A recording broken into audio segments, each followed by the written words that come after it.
Welcome to the SCPS Medical Emergency Preparedness Training. This course is designed to be completed by those employees that were unable to attend the in-person mass health training conducted at their school site. Attending the training or completing this course is required annually. Included in the course are 3 competency checklists for you to initial and electronically sign that you have reviewed and understand the competency steps for medication administrations. You will also need to complete the evaluation at the end to receive course credit and PD points. The course objectives are to increase preparedness for potential medical emergencies and implementation of their related protocols and medication administration, to review accessing student health information in Skyward and review SCPS medication policies, and finally to access and complete annual checklists for competency of skills. Medications can be administered by any principal designated school staff once the student's valid authorization has been received and student-specific training has been completed between the designee and a school board nurse. Please be sure to communicate with your school clinic assistant or your school board nurse in the following situations. 2 weeks prior to any field trip, a list of students attending the field trip needs to be reviewed for medications or other health concerns, and further training may be required. If you need or request more details regarding student-specific information or training, or if a medication without valid authorization is found with a student. All current medication policies can be found on the SCPS website. When administering any medication, we must follow the medication authorization order, compare the authorization to the medication label itself, and administer within 60 minutes before or after any prescribed time on the authorization. Always remember these 6 rights. SMARTD. Right student, right medication, right amount or dose, right route, like oral, injected, or inhaled, right time given, and the right documentation of every administration of medication. Here is a short video reviewing all of the steps on the competency skills checklist for administering an oral medication. Step 1. Medication given in a safe, controlled environment. Step 2. Medication removed from this locked location. If on a field trip, this may be your backpack and Ziploc bag containing the student's medication and paperwork. Step 3. Wash your hands. If you're on a field trip or unable to wash with soap and water, hand sanitizer with at least 60% alcohol may be used. Step 4. Have the student identify him or herself. Step 5. Check the student's identity with the name on the medication container label. Step 6. Verify medication order by comparing the authorization form with the labeled medication container. Step 7. Medication is correctly administered to student remembering the 5 rights. Be smart. Identify the right student. Verify the medication name. Verify the amount or dose of medication to be given. Verify the correct route.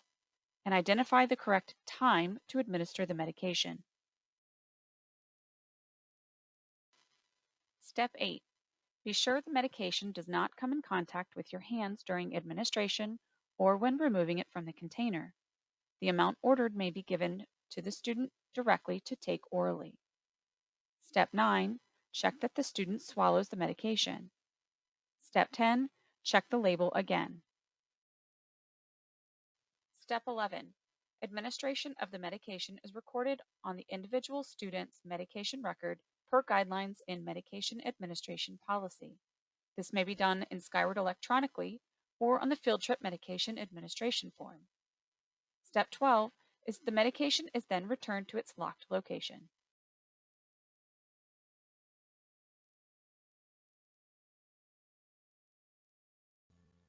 We will review potential health emergencies that may occur in the educational setting so you can be more prepared to assist the person in need. Do you or someone you know suffer from asthma?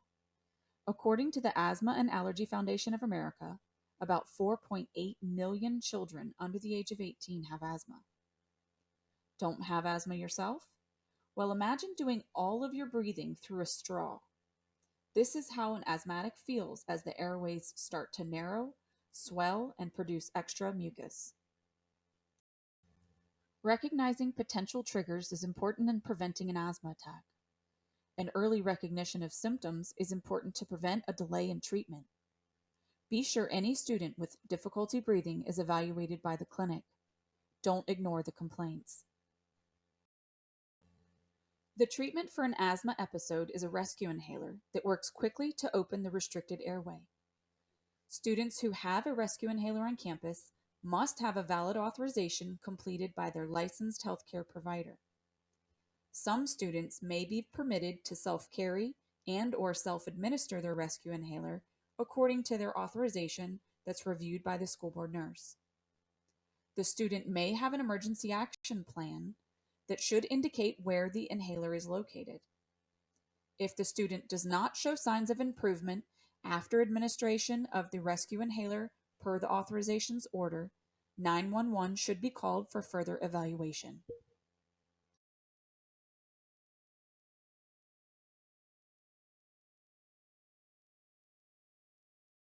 Here is a short video reviewing all the steps on the competency skills checklist for administering an inhaler. Step 1. Able to state symptoms to indicate need for the inhaler use.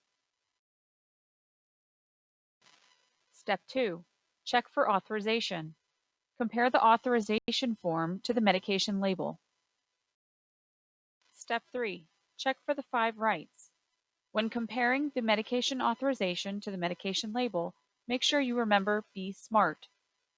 Identify the right student, verify the correct medication, verify the amount of medication, verify the correct route, and identify the correct time to administer the medication.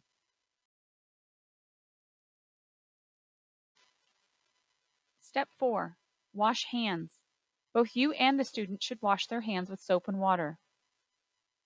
Step 5 is have the student sit or stand upright before administration of the inhaler. Step 6. Demonstrate or state proper technique for using the inhaler. Prime the inhaler if it's the first use or has not been used in 14 days. To prime, shake and spray 2 to 3 pumps into the air away from the face. To administer, shake the inhaler immediately prior to use. Coordinate the inhalation with the administering dose, or have the student slowly breathe in from the spacer or aero chamber with the pump. Have the student hold their breath for 10 seconds, or with the spacer, breathe in and out the ordered number of times. It's also good practice to have the student rinse his or her mouth with water after each inhalation. And be sure to wait 1 full minute between puffs. Step 7. Document the event and the medication administration immediately.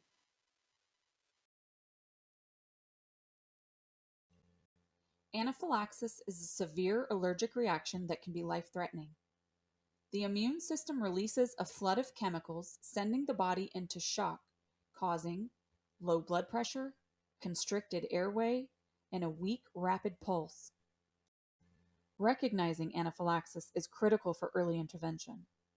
An anaphylactic reaction is a systemic reaction that involves multiple organ systems, so think fast. F for face.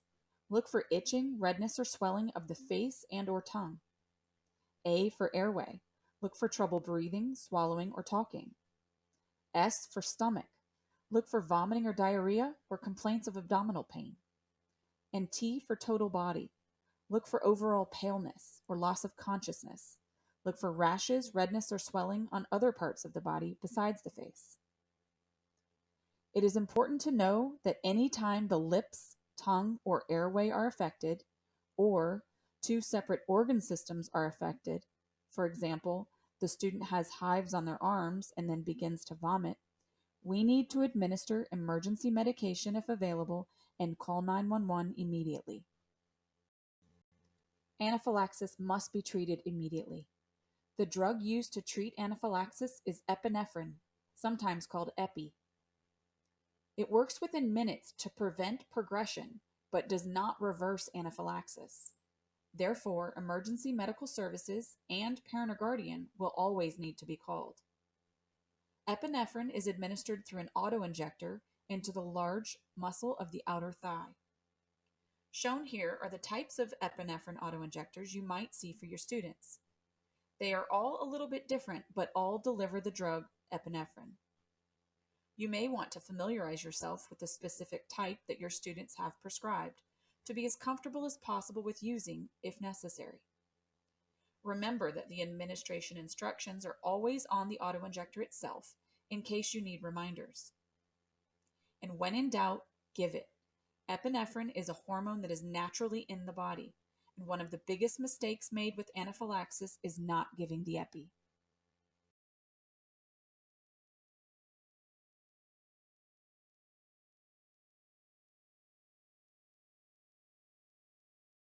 Here is a short video reviewing all the steps on the competency skills checklist for administering an epinephrine autoinjector.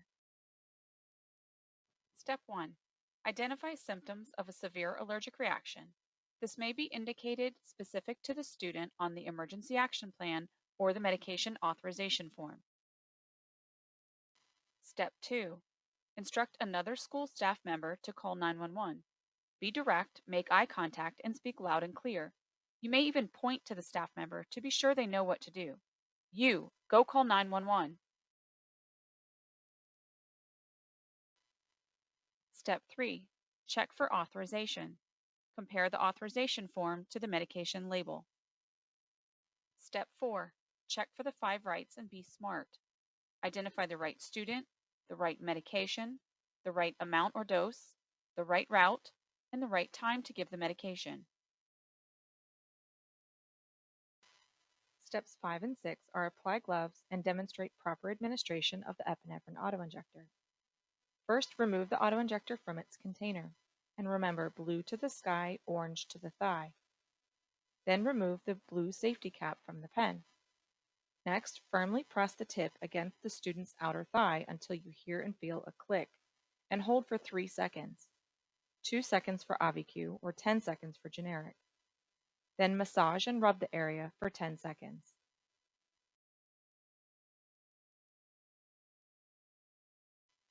Step 7. If you are alone with the student, call 911. Step 8. Remain with the student until EMS arrives. Step 9. You may dispose of the autoinjector by giving it to EMS, or you can place it in the sharps container. Step 10. When the student is stabilized or has been transported to the hospital, you can remove your gloves and wash your hands. And step 11 is to document the event and the administration of the medication immediately.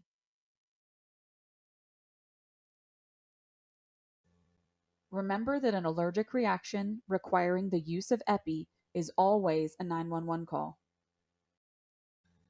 Next, we'll review seizures and epilepsy. A seizure is a sudden, uncontrolled electrical disturbance in the brain. It can cause changes in behavior, movements or feelings, and in levels of consciousness. If you have 2 or more seizures, or a tendency to have recurrent seizures, it's considered epilepsy. It is important to understand that there are many types of seizures, ranging in severity, and may look different from person to person.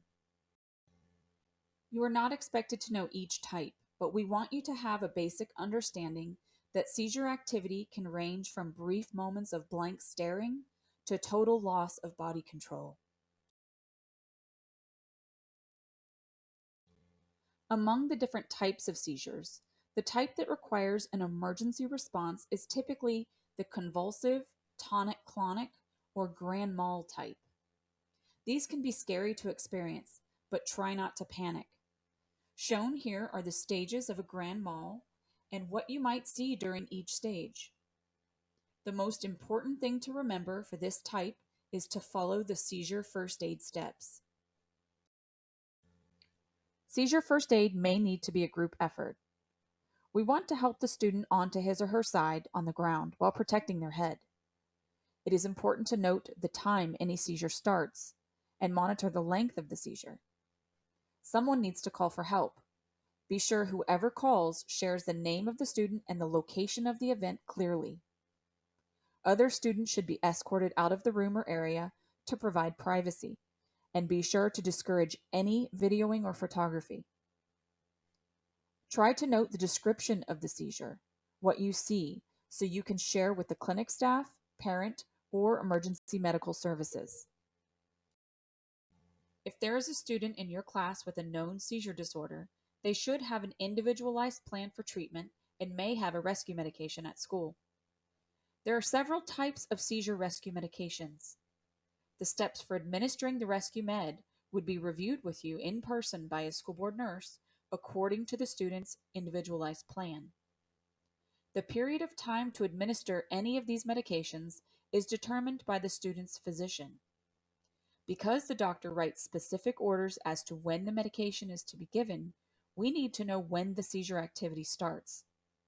This makes your role very important in the classroom. As soon as seizure activity starts, the time needs to be noted and tracked so it can be determined if and when the medication can be given. Seizure activity is generally a 911 call, but this may differ student to student. So please familiarize yourself with each of your students' emergency action plans or speak with your clinic or school board nurse for more specifics.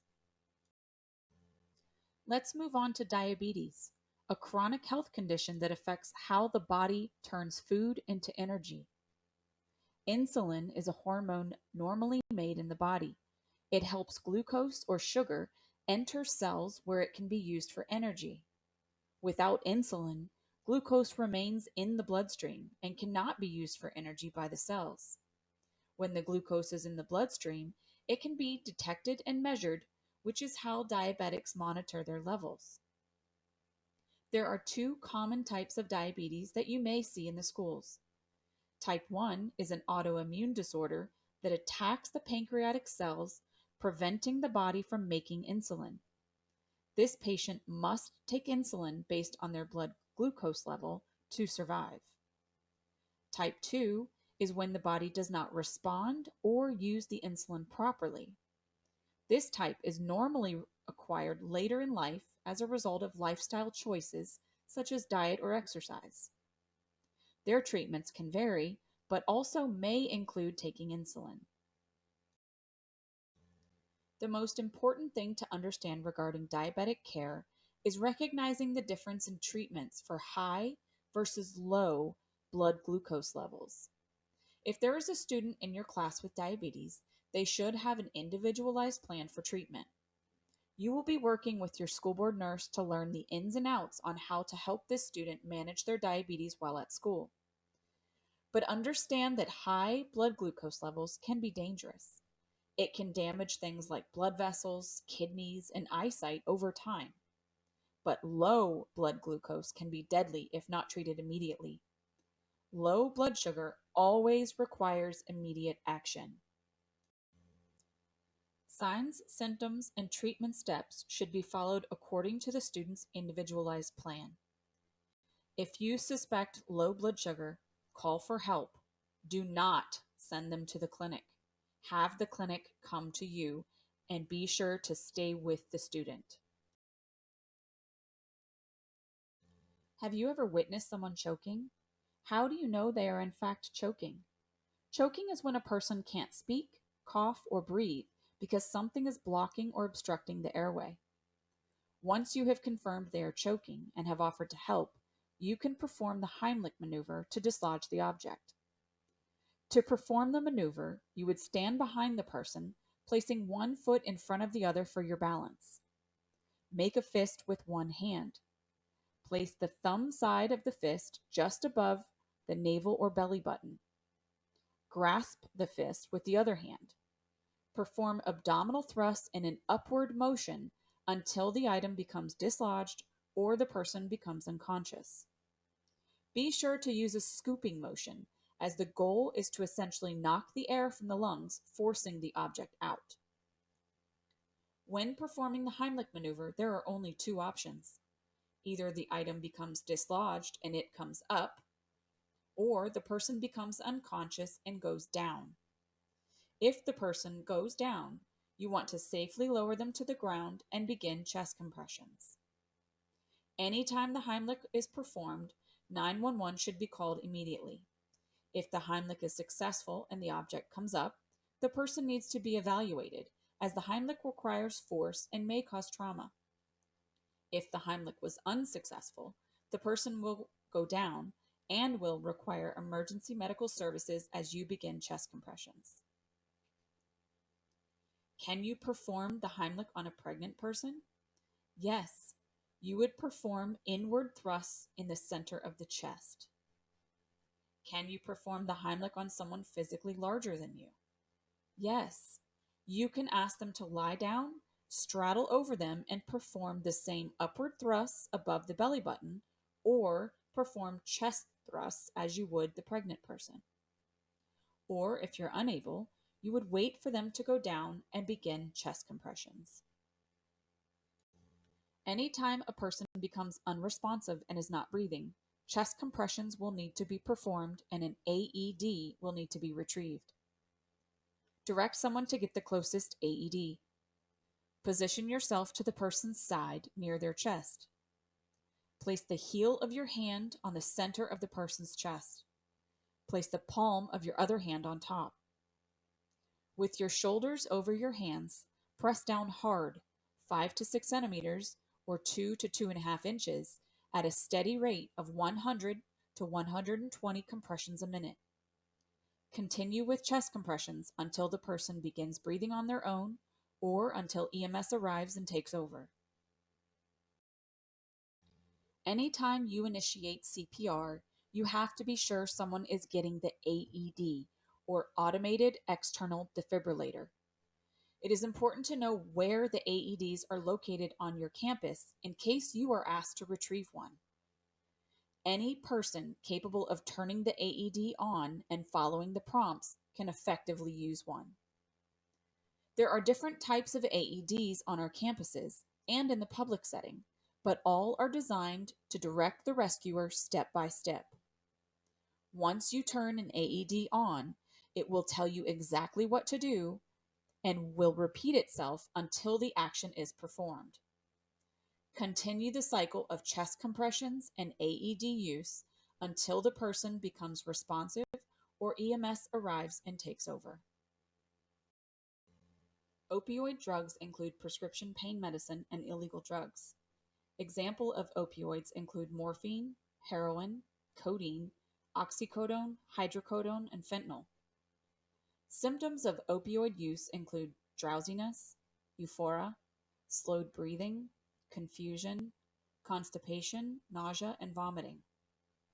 Opioids can restrict the ability to breathe when taken at a higher dose or when misused. This can lead to a fatal overdose. Naloxone or Narcan is a medication that rapidly reverses an opioid overdose. The school resource officer or deputy on each campus carries naloxone and is trained to administer.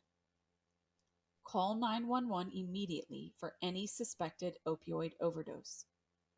And if you see evidence of drug use or suspect an overdose, always put a barrier between yourself and potential exposure. Each year, our clinics record high numbers of unnecessary visits that ultimately reduce learning time for students. So how can you help your clinic? For vague complaints, teachers can allow the students to rest their head, drink water, or use the restroom before sending them to the clinic, as these are not considered first aid interventions which require the General Health Services parental consent. Remember those situations we discussed when the clinic should come to you. Never leaving a student unattended from an adult, like a low blood sugar or a seizure. When sharing information with clinic or families, we must remember to be objective and only describe what you see or is reported. We do not diagnose or presume a condition. We rely on our clinic assistants to care for our students, but in this world, lockdowns do exist. So you may be responsible to respond to a medical emergency, so preparedness is key. Read emergency action plans or EAPs. and be familiar with your students' medical conditions and potential steps for care. And be sure the EAPs are printed and available to your substitutes. Know that General Health Services consent does not apply to emergency situations. School staff still reserves the right to call 911 and provide emergency care in the event of a serious accident, injury, or illness, regardless of the consent status. Most student health information can be found in Skyward. Please note the purple plus sign indicator in the district box. This indicates there is a parental consent for general health services, but keeping in mind any emergency does not require this consent to be on file. Most of the information you need will be in the alert box within emergency info, which can be found multiple ways. Either the green note icon, red bubble icon, or on the student's profile page. Health conditions, allergens, and medication information may be available here.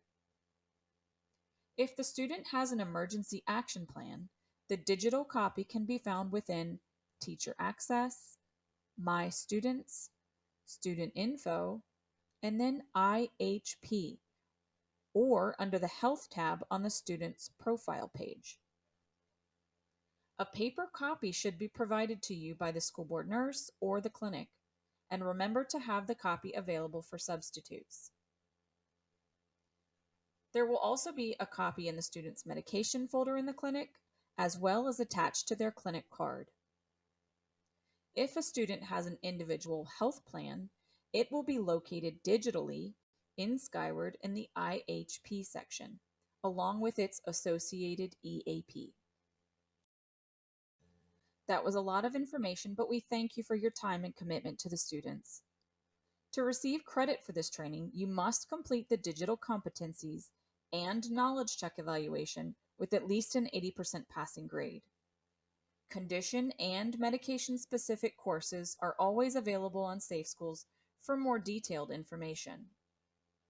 And please contact your school board nurse anytime for any additional training, questions, or concerns you have now or throughout the school year.